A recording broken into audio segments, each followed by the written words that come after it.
வாழ்நாளெல்லாம் நன்மையினால் திருப்தியாக்குகிறார். கத்த செய்த நன்மைகளை ஒரு நாளும் கத்த செய்த ஒரு நாளும் ஆத்துமாவே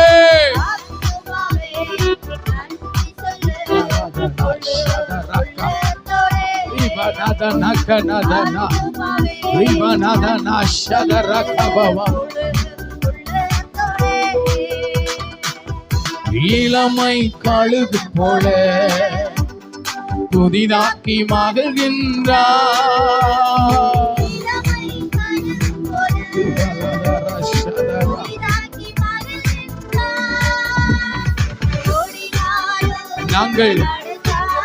நாங்கள்